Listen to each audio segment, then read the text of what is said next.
Friends, welcome to another video.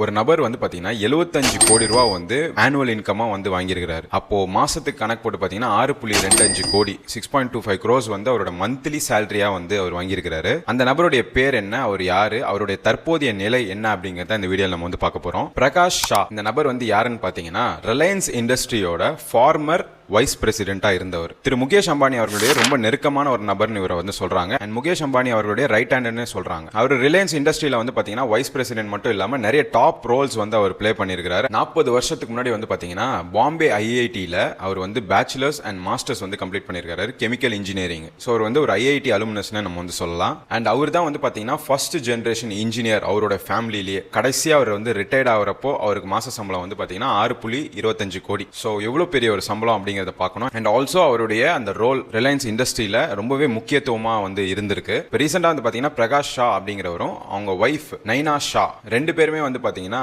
Jain மாங்ஸா வந்து convert ஆயிருக்காங்க. So spiritual ஈடுபாடு வந்து ரொம்பவே ஜாஸ்தியாகி ஸ்பிரிச்சுவாலிட்டியில வந்து தன்னை அர்ப்பணிக்கணும் அப்படின்னு சொல்லிட்டு அவ்வளவு பெரிய ஒரு ஹை பெய்ட் ஜாப்ல இருந்த அந்த நபர் வந்து பாத்தீங்கன்னா எல்லாத்தையுமே விட்டுட்டு இப்போ வந்து துறவியா வந்து அவரும் அவங்களோட வைஃபும் வந்து போயிருக்காங்க. ஸோ இந்த ஒரு விஷயம் வந்து பாத்தீங்கன்னா இப்போ சோஷியல் மீடியால வந்து வைரலா பரவிட்டு இருக்கு. 2024 வந்து பாத்தீங்கன்னா பிரகாஷ் ஷா அவர்கள் வந்து அபிஷியலா ரிட்டையர்ட் ஆகுறாரு ரிலையன்ஸ் இண்டஸ்ட்ரியில இருந்து. அவர் ஒர்க் பண்ண சில ப்ராஜெக்ட்ஸ் வந்து பாத்தீங்கன்னா ரிலையன்ஸ் இண்டஸ்ட்ரியிலே வந்து இன்னுமே வந்து பேசும் பொருளா இருக்கு. அந்த அளவுக்கு வந்து டாப் ரேங்கிங் ஒர்க் பர்ஃபார்மன்ஸ் ஆனது வந்து இருந்திருக்கு.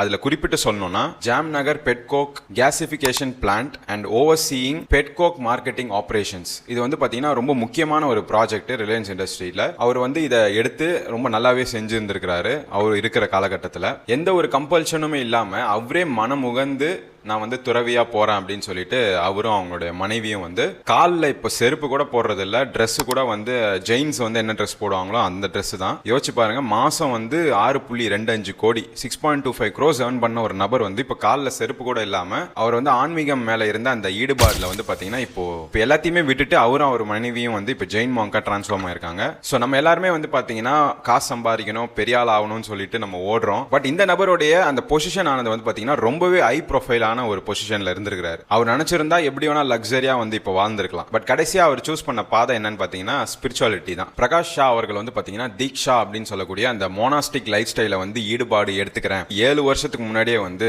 சொல்லி இருந்திருக்காரு. பட் அந்த டைம்ல வந்து பாத்தீங்கன்னா COVID-19 பேண்டமிக் அந்த டைம்ல இருக்கனால அப்பவே வந்து அவர் ஜெயின் மாங்கா வந்து போக முடியல. அதனாலதான் இந்த டிலே ஏற்பட்டதாகவும் சொல்லப்படுது. ஸோ இந்த ஒரு விஷயம் வந்து பாத்தீங்கன்னா ரொம்பவே ஆச்சரியமா இருந்துச்சு. ஸோ இதை வந்து உங்க எல்லாருக்கும் நான் ஷேர் பண்ணணும்னு ஆசைப்பட்டேன். ஸோ இதை பத்தி நீங்க என்ன நினைக்கிறீங்கன்ற உங்க கருத்தை வந்து கமெண்ட் செக்ஷன்ல பதிவு பண்ணுங்க. நிறைய கான்டென்ட்ஸ் வந்துகிட்டே இருக்கு. So subscribe to Pulse Up and follow our official Instagram page Pulse Up Official. I'll see you guys in the next video.